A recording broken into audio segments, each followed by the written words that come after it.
2 days ago, I posted a video to Reddit showing me and Rob trying to perfect the art of swinging Pathfinder like a helicopter from Crypto's drone, and a number of people asked me to do a tutorial showing how to effectively do that technique. So in this video, I'm going to attempt to teach you how to replicate this. So the first thing you're going to need to do is grab a buddy because you obviously cannot do this alone, and then you're going to go into firing range where there's no pressure to get it right the first time, because like anything else, this is going to take a lot of practice. Now, I'm first going to tell you the 2 ways you're messing up this technique, and those are due to distance and verticality. And distance has to do with how far away Pathfinder is from the drone.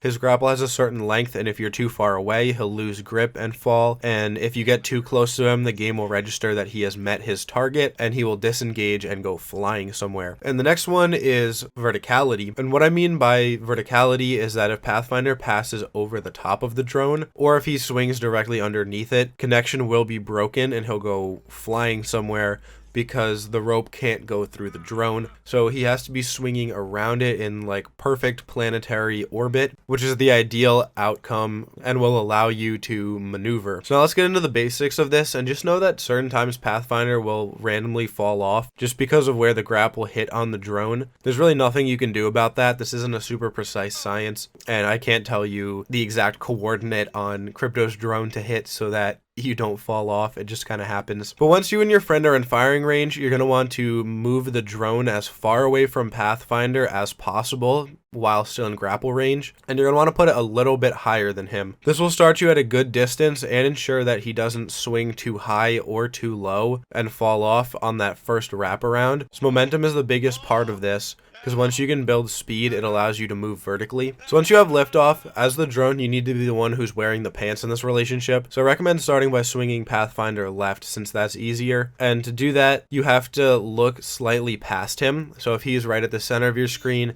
you need to shift your view over a little bit and kind of lead him along around you. Then you're going to need to keep a good balance of moving both upward and backwards at the same time, because I'm not going to get into the numbers, but you'll cut your speed down to a good balance, which allows Pathfinder to keep up with you without getting too close or too far. And I am going to talk about how to do all of that in a second, but first let's just talk about Pathfinder's role. Out of the 2 roles, Pathfinder is by far the easier one. All you really have to do is keep the drone in the center of your vision, which isn't as precise as it sounds, but it definitely is a lot more difficult than making it seem to be. If you're on console, you're really going to have to keep up with the sticks, and if you're on mouse, you're going to have to be flicking like crazy to kind of keep that up, especially if you have a lower sensitivity. But really all you have to do is just keep that drone in the center of your screen, and you don't really want to play around too much with moving because you don't want to air strafe too much. Just let the speed from spinning keep your momentum, unless you're getting really out of whack and you think that you might be able to fix it. But let's get back to the crypto part and how you're going to go up. You're going to want to really focus on just getting some momentum built up by swinging path around in circles and slowly going back and up. And you can do that by facing your drone towards the ground at about a 45-degree angle. You don't want to look too far down, but you want to look far enough down that if you're holding the stick back or if you're pressing that S key, you are going to be moving slightly upwards. Once you really get that momentum going, you can then switch around and go from that negative 45-degree angle and instead look up 45 degrees, and now continue what you're doing, spinning around in circles. And now you can start to get some height with the drone and with Pathfinder. And if you find that Pathfinder is riding too high up, you can always switch and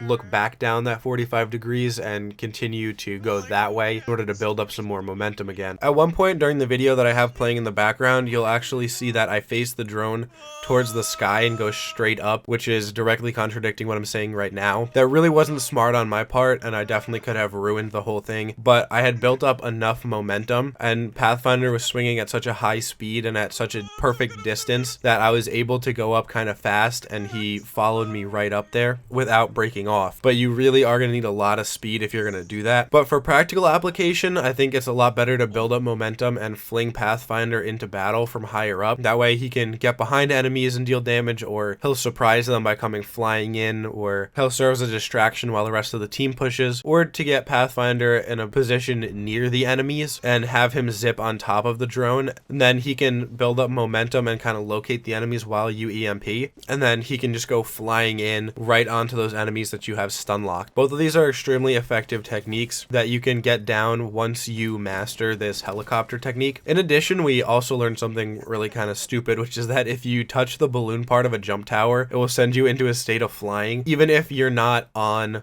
the zip line. So what happened was I flew Pathfinder up and he swung into the balloon and hit it and then just went flying all the way through Skyhook, which we thought was really interesting. Now I know this was a little bit different than my usual videos. Tomorrow I am going to have a video talking about how the Battle Pass skins relate to this town takeover event, which is going to be coming out sometime soon. And if you haven't seen that, I'll put a link in the top right hand corner. You can click that. But I really hope you enjoyed. If you have any questions, let me know in the comments below and I'll try my best to answer them. I always answer as fast as I can and I'll try to be as helpful as possible. So let me know down there. If you get any cool clips with these, please send them to me. I really want to show them off for you guys. And until next time, take it easy.